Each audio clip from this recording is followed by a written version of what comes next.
Olá! O tema de hoje pode ser considerado um dos grandes mistérios da humanidade. É tema de filmes de ficção científica e também de discussões entre aqueles que acreditam e os que não acreditam. A possibilidade de existir vida fora da Terra é algo que desperta a curiosidade e muitas vezes o medo. A ufologia não é uma ciência, mas estuda os seres de outros planetas e os contatos de humanos com extraterrestres. Para falar sobre esse assunto, o Pauta Aberta recebe hoje Fábio Gomes, ufólogo e consultor da revista UFO, publicação especializada em ufologia. Olá, Fábio, seja bem-vindo. Olá. Fábio, você pode explicar melhor que tipos de eventos a ufologia estuda?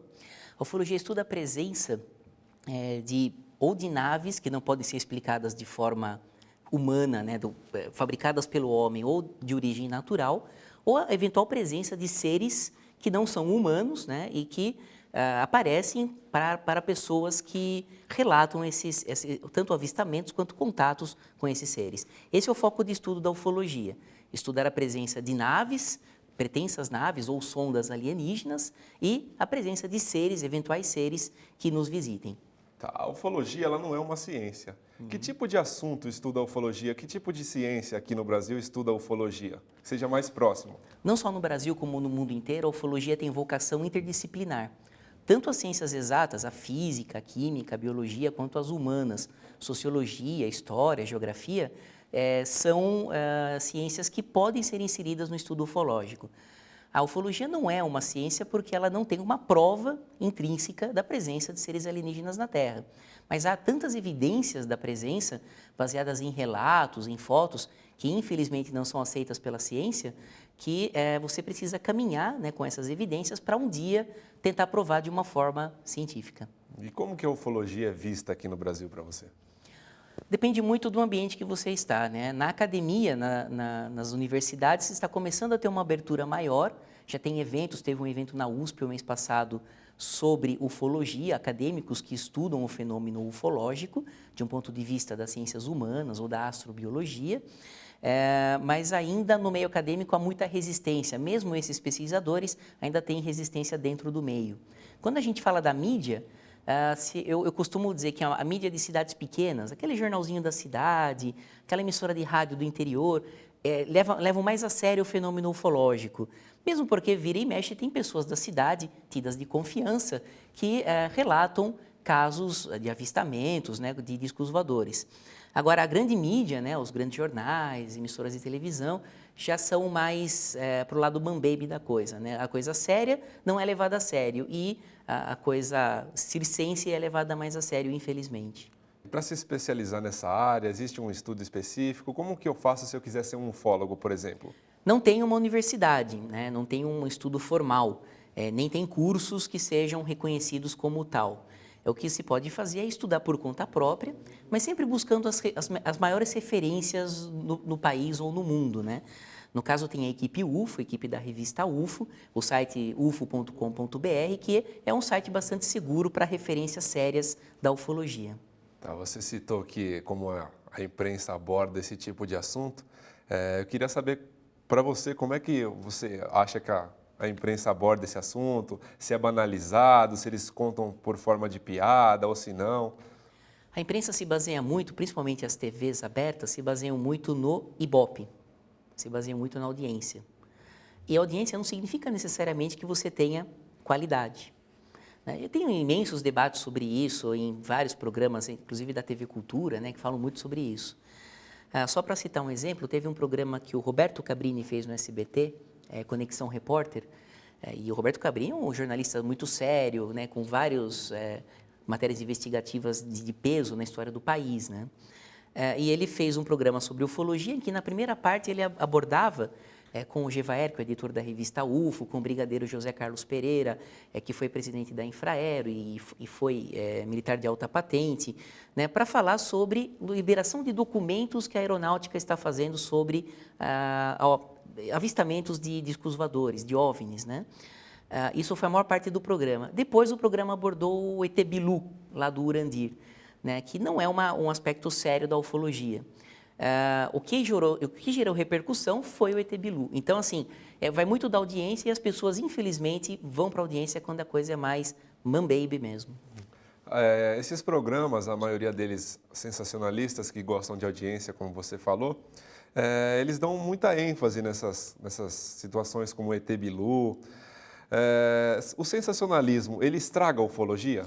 Muito. O dano que o sensacionalismo faz é absurdo, né? Eu diria que é até quase irreversível. A imagem da ufologia já não é uma imagem muito favorável. Ainda você vai ter programas que abordam de forma sensacionalista, só levam para o caminho errado. E qual é o caminho certo? É estudar de forma séria um fenômeno que existe e que precisa ser estudado de forma científica, de forma séria. Você acha que a televisão pode implantar algum caso de extraterrestre, como o Bilu, por exemplo, só para ter filmagem, audiência, assunto para programas? Pode. Teve um programa na televisão, da TV aberta, que eu não vou dizer o nome, em que eles citaram um caso, sabiam que a filmagem era falsa e colocaram como se fosse verdadeira só para dar audiência. Era um caso que tinha acontecido 6 meses antes. Então, assim, na TV você pode tudo, né? Infelizmente, você pode seguir por esse caminho também. Agora, qual região do planeta tem mais casos de aparições de extraterrestres relatados para você? Olha, vai muito da atuação dos ufólogos dentro de cada país, né? Então, por exemplo, você tem países como Rússia e China, que são imensos territorialmente, mas você não tem muitos casos relatados. Até por atuação de governo, né? Você teve o regime soviético por muito tempo que abafava casos ufológicos, o regime chinês até hoje faz isso. Então, você não tem uma atuação tão grande de ufólogos que façam a notícia vir para cá. Mas entre os países que a gente sabe, Estados Unidos, porque tem uma atuação de ufólogos muito forte, tem muitos casos relatados lá. O Brasil é um dos países que tem mais casos relatados, graças também à atuação dos pesquisadores. E aqui na América do Sul, a Argentina também se destaca bastante. Chile e Peru, de uma certa forma, também. Mas eu diria que Brasil e Estados Unidos, acho que são, dos que a gente tem casos relatados, 2 dos principais países. E quando você fala sobre alguma aparição, existe algum tipo de censura? Você sente uma repressão por parte dos outros ou algum órgão específico quando o assunto é ufologia? Não, eu acho que a maior repressão é o sensacionalismo e o consequente escárnio que as pessoas fariam. Mas depende de como você aborda a ufologia. Se abordar de uma forma séria, e uma forma amarrada de uma forma que não tenha como você ter essa tiração de sarro, digamos assim, aí não tem problema. Abordando de forma séria, não tem nenhum tipo de resistência, nenhum tipo de nada. Agora, na parte de documentação, se eu quiser pesquisar sobre a ufologia, eu vou ter dificuldade de achar documentos? O exército ou o governo, ele esconde documentos assim para poder pesquisar mesmo sobre a ufologia ou de algumas aparições? Hoje não mais. Em 2004, a revista UFO fez uma campanha, Liberdade de Informação Já. No ano seguinte foram chamados os principais ufólogos do país para o CONDABRA, que é uma unidade da Força Aérea, no qual foi discutida a possibilidade de liberação futura de documentos. E, finalmente, em 2010, a Aeronáutica começou a liberar muita coisa. Hoje são cerca de 4.000 páginas de documentação que estão disponíveis na Biblioteca Nacional, em Brasília, e também, e como foi tudo escaneado pela equipe UFO, está tudo disponível no site da revista UFO.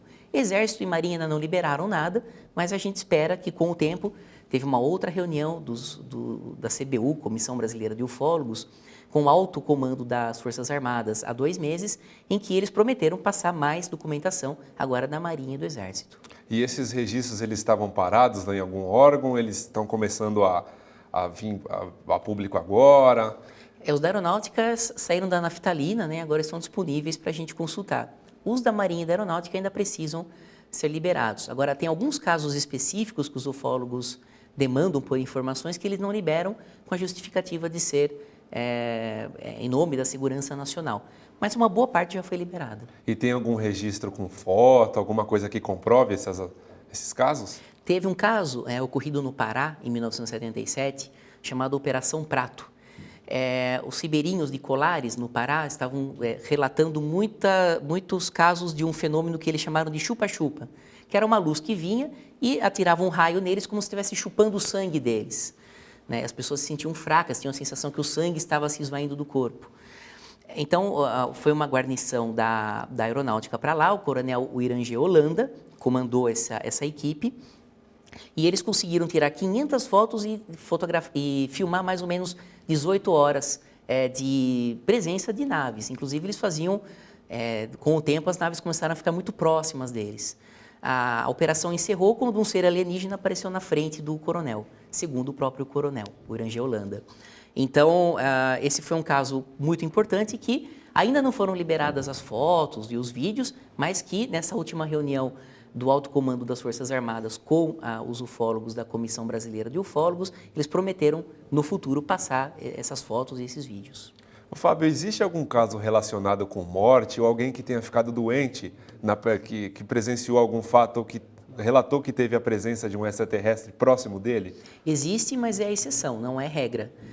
E uma coisa curiosa, a maior parte de casos que acontecem, de relatos que acontecem que há um dano físico para um ser humano, ocorre no Brasil, principalmente na região norte e na região nordeste, como foi o caso do chupa-chupa. Mas é muito raro. Existe, teve casos de morte, mas a maior parte das vezes foi um revide, né? A pessoa atirou primeiro e depois recebeu um raio e morreu, depois de uns dias, né? Então, mas isso é muito raro e sempre é um revide. A pessoa atira primeiro e depois recebe a contrapartida, mas é muito raro. Existe algum contatado que tenha ficado com algum resquício do contato? Alguma doença, ou algum chip, alguma coisa que eles relatam para você? Olha, depois que aconteceu o contato com o extraterrestre, a minha vida mudou, está acontecendo isso ou aquilo? Tem pessoas que relatam que a vida melhorou depois do contato, mas pode ser também um certo efeito placebo, né? A pessoa se sente tão bem que as coisas começam a acontecer bem na vida dela. Mas existem casos, tem um médico americano chamado Roger Leir, ele já tirou 12 ou 13 implantes de chips que as pessoas disseram, e realmente era um equipamentozinho pequenininho, como se fosse um mini transistor, né? De alta capacidade. Mas ele tirou esses objetos dos corpos das pessoas. Essas são as evidências físicas, né? Mas geralmente as pessoas, a principal evidência de contato é quando é mais mental, né? A pessoa se sente mais disposta para falar o assunto. Tem pessoas que não, que se sentem retraídas e nunca contam que foram abduzidas ou tiveram um contato. Fábio, você como profundo conhecedor, você já teve algum contato? Ou algum parente seu já foi contatado? Eu acho que eu sairia correndo se visse um ET na minha frente, estou brincando. Eu já tive avistamento, aliás, eu comecei a me interessar pelo assunto porque eu vi um objeto estranho lá no interior de São Paulo. Eu sou de Votorantim e foi em Sorocaba esse avistamento. Um ano depois eu tive um outro avistamento de um objeto estranho e desde então comecei a estudar o assunto. Isso há muito tempo atrás, eu era adolescente. A ufologia ainda é tratada um pouco com motivo de piada, você fala em ET, pode gerar um riso. O que pode fazer para a ufologia ser mais levada a sério? O governo entrar de cabeça nessa história, publicando mais artigos, jornalistas escrevendo mais sobre. Como que torna o assunto mais sério, assim? Não fica só nos filmes de Transformers, essas coisas mais normais que acontecem. Os governos não sei se teriam muito interesse em fazer isso, porque imagina, você comprovar de uma certa forma que existem seres mais capacitados tecnologicamente, que têm uma capacidade maior de locomoção, de ciência, vai que eles não são religiosos, né? Então, seria um confronto muito grande com a nossa realidade. Então, não sei se os governos teriam esse interesse. Mas eu acho que caminhando, né? Eu não descarto a possibilidade de estudar a ufologia de uma forma mais espiritualista, mas se você caminhar a ufologia mais para tentar provar cientificamente ou evidenciar de uma forma mais científica, eu acho que você consegue uma maior credibilidade. Estamos encerrando esse primeiro bloco do Pauta Aberta. No próximo bloco, vamos falar mais sobre contatos imediatos. Não saia daí!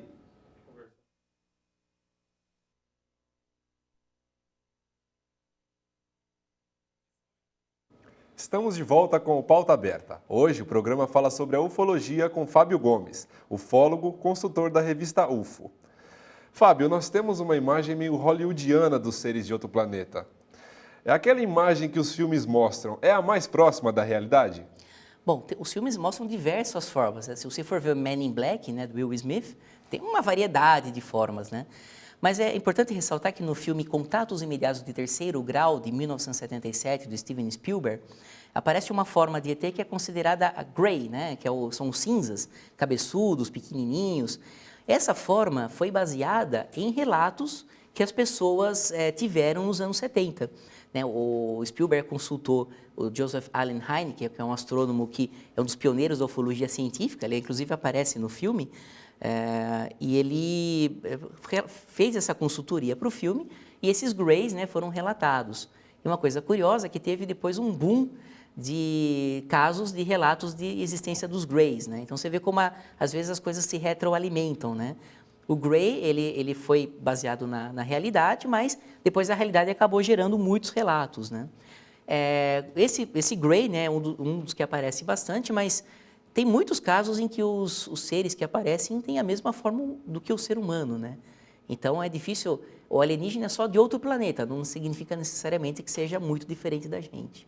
A gente vê vários relatos de contatos, e esses contatos eles são enumerados em graus. O que significa esses graus?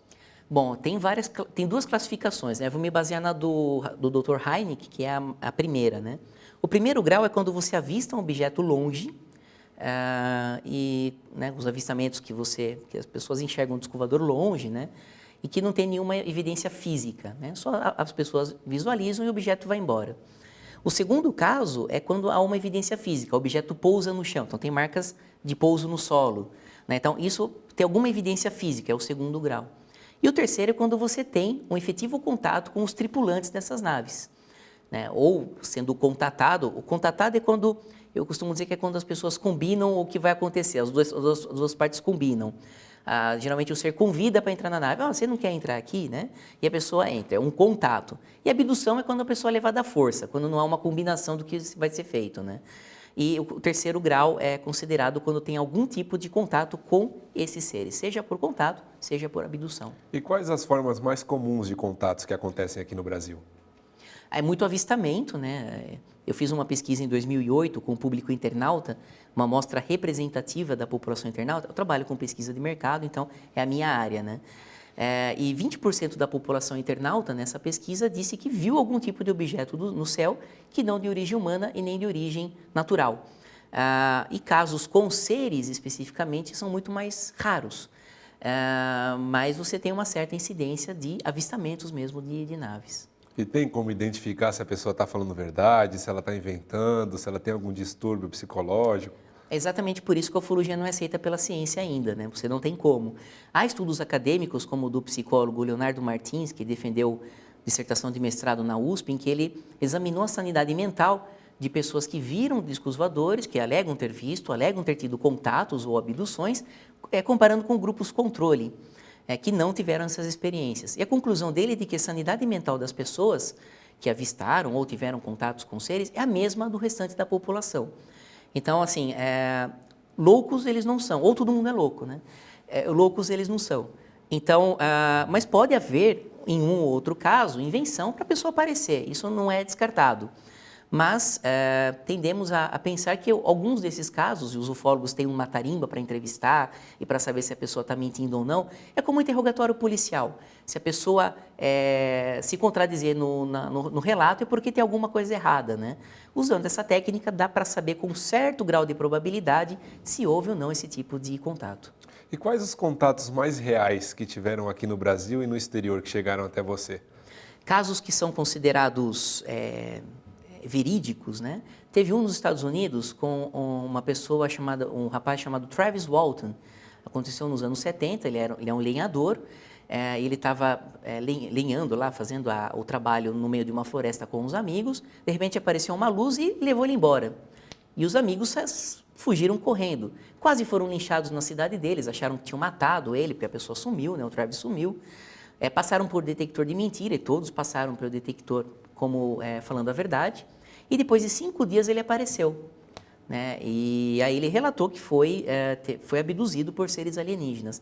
Esse caso é considerado de altíssima probabilidade de ter acontecido, porque desde então, faz mais de 30 anos que aconteceu esse caso, ele nunca se contradisse no relato. No Brasil, você tem vários casos. Um muito clássico, um dos primeiros que aconteceu, foi o caso com o Antônio Vilas Boas, que era um lavrador. Ele estava no seu trator no fim dos anos 50, na fronteira de Minas com São Paulo, em São Francisco de Sales, Minas Gerais, e ele foi catado à unha, né, como se diz no interior, por 3 seres pequenos, parecidos com esses Greys, mas um pouquinho diferentes, não eram tão cabeçudos, segundo a descrição dele. E lá ele foi forçado a ter relações sexuais com uma alienígena, diz ele. Né? Apesar de ser muito estranho esse caso, né? Esse caso é tido como de alta probabilidade porque houve marcas físicas de exames nele, embaixo do pescoço, né, do queixo, né, perto do pescoço, embaixo do queixo, nos braços, né? E essas marcas não puderam ser explicadas. Então, é tido também como um caso de alta probabilidade. E na enumeração, esse caso de relação sexual com extraterrestre, qual contato? Dentro disso, né, você tem uma nova classificação que fala que 4º grau é abdução e 5º grau é contato, né? Então, seria um caso de 4º grau. A ufologia, o que diz a ufologia sobre a intenção dos extraterrestres com esses contatos? O que eles pretendem fazendo isso? Acho que o assunto que tem mais discordância entre os ufólogos é esse, cada um fala uma coisa.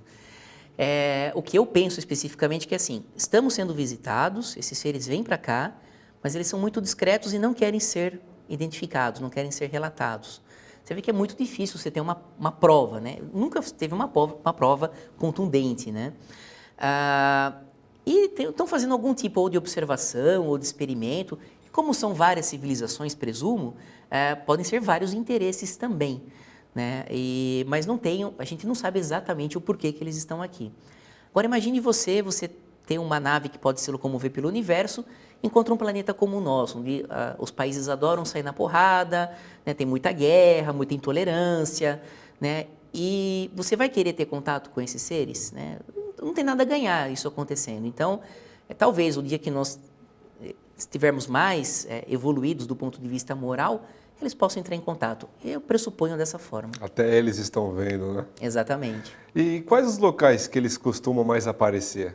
No Brasil? Isso, no Brasil ou no exterior, montanha, na cidade grande, porque não existe muito relato de aparecimento em grandes cidades urbanas, né? Mais na área rural. Só que você tem, inclusive, casos de abdução dentro de uma cidade como São Paulo. Tem relatos de pessoas que se dizem abduzidas na Vila Mariana. Né? Então, é mais raro, mas acontece. Agora, no Brasil, você tem, por exemplo, Lagoa dos Patos, no Rio Grande do Sul, tem muito caso. Litoral Norte, Ubatuba, Caraguatatuba. Peruíbe, né, a praia de Guaraú, tem muito caso. Mas tem imensos, né, no Pará, na floresta amazônica, o editor da UFO, o Gevaer, ele foi para pesquisar populações ribeirinhas no Amazonas e no Pará, e lá de cada 10 pessoas, umas 3 relatavam casos bastante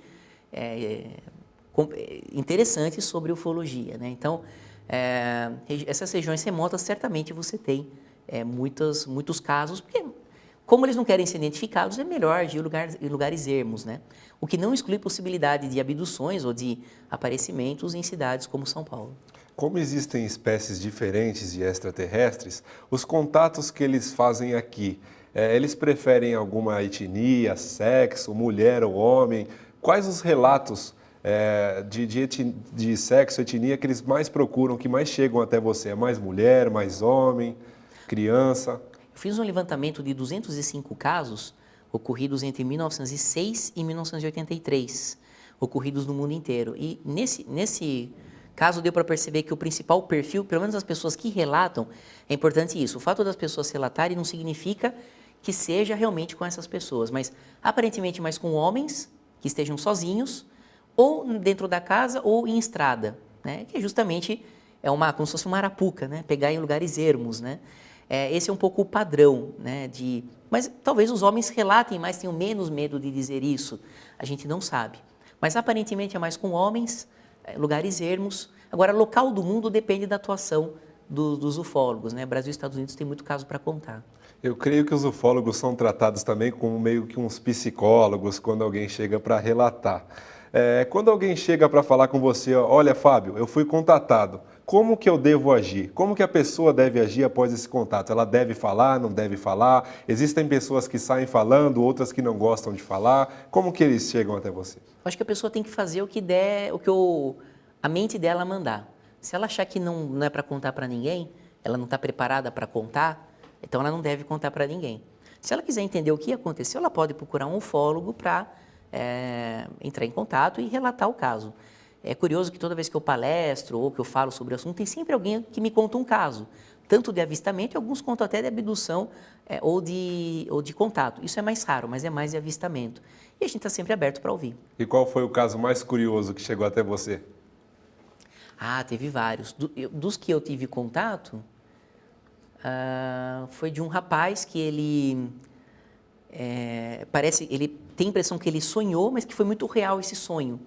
E que ele teria sido abduzido e até, de certa forma, conversado por telepatia, segundo ele, com dois seres de duas composições diferentes, que não eram da mesma espécie, né? Isso é muito raro, você ter mais de uma espécie, pelo menos nos relatos, a abdução. Isso me intrigou bastante, é um caso que eu estou investigando.